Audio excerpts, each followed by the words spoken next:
वो हाथ देखकर भविष्य बताता था, लेकिन नजर उसकी शरीर पर होती।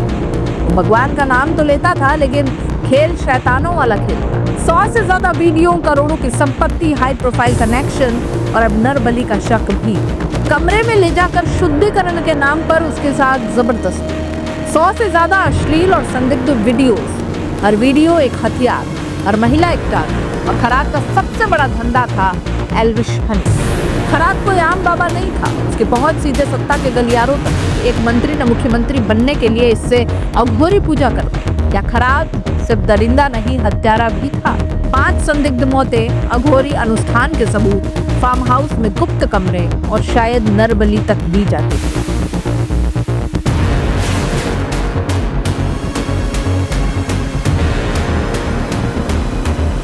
महाराष्ट्र धर्म, सत्ता और अंधविश्वास का वो खतरनाक चौराहा, जहां एक बाबा सिर्फ लोगों की किस्मत नहीं पढ़ता, बल्कि उनकी जिंदगी, इज्जत और डर सब पर राज करता था।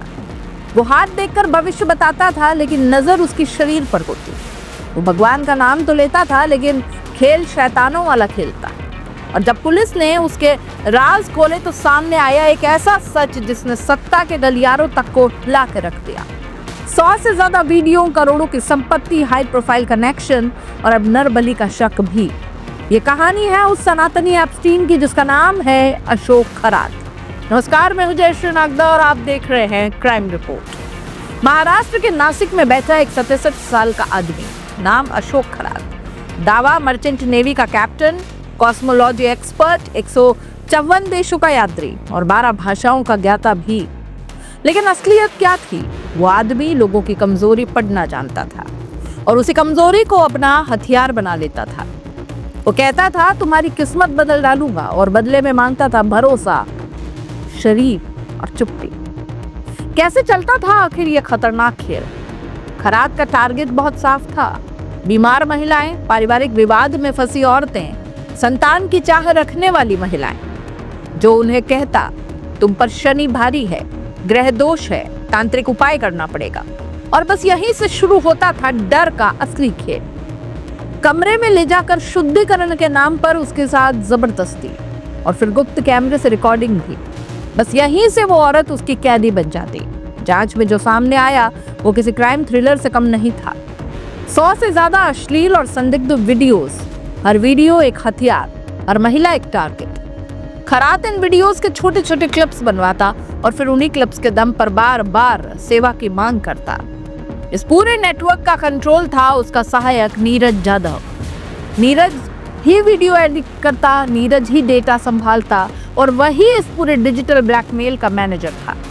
अब सवाल उठता है, एक बाबा इतनी दौलत कैसे बना सकता है? जवाब है अंधविश्वास, लालच, डर और खरात का सबसे बड़ा धंधा था एल्विश हनी। दावा की तुर्की की गुफाओं से आया ये शहद है, असर खाओ और कामदेव बन जाओ, और कीमत 8 से 9 लाख प्रति किलो। और असलियत में वही शहद फुटपाथ पर 800 रुपए में मिलता था। लेकिन उसके क्लाइंट बत्ती में अंधे और लालच में डूबे। वो उसी शहद को लाखों में खरीदते और यही था उसका काला धन सफेद करने का सिस्टम। अब कहानी में आता है दोस्तों सबसे खतरनाक ट्विस्ट। खरात कोई आम बाबा नहीं था, उसकी पहुंच सीधे सत्ता के गलियारों तक थी। बड़े नेता, अफसर, हाई प्रोफाइल लोग सब उसके क्लाइंट्स थे। एक फोटो सामने आता है जिसमें राज्य महिला आयोग की अध्यक्ष रूपाली चाकणकर उसकी पादुका पूजन करती नजर आती हैं। बस यहीं से मामला विस्फोटक हो जाता है। इस्तीफा, राजनीतिक आरोप, जांच का दायरा और बड़ा। कांग्रेस नेता हर्षवर्धन सबकाल को यहाँ तो कह देते हैं कि एक मंत्री ने मुख्यमंत्री बनने के लिए इससे अघोरी पूजा करवाई। जब एसआईटी ने छापा मारा तो जो मिला उसने सबको हिला दिया। 100+ अश्लील वीडियो, लाखों रुपए कैश, पिस्तौल, करोड़ों की प्रॉपर्टी के दस्तावेज। लेकिन सबसे खतरनाक चीज क्या थी? पिस्तौल की 5 गोलियां गायब। और यहीं से उठता है एक नया शक।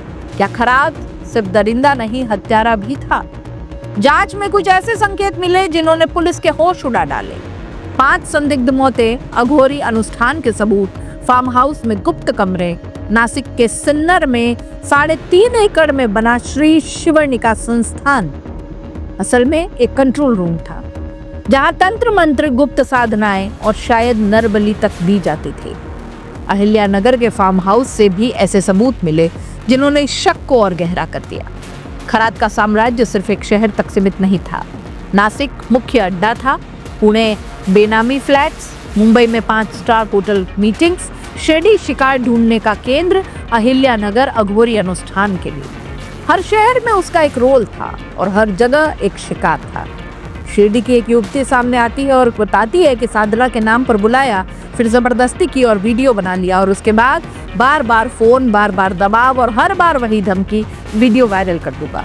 18 मार्च को पुलिस ने अशोक खरात को गिरफ्तार किया। उसके खिलाफ अब तक दुष्कर्म, ब्लैकमेलिंग, अंधश्रद्धा विरोधी कानून के तहत 8 केस दर्ज हो चुके। लेकिन असली सवाल अभी भी बाकी है। इतने सालों तक ये सब चलता रहा और किसी को पता नहीं चला। क्या उसकी पहुंच ही उसकी सबसे बड़ी ढाल थी?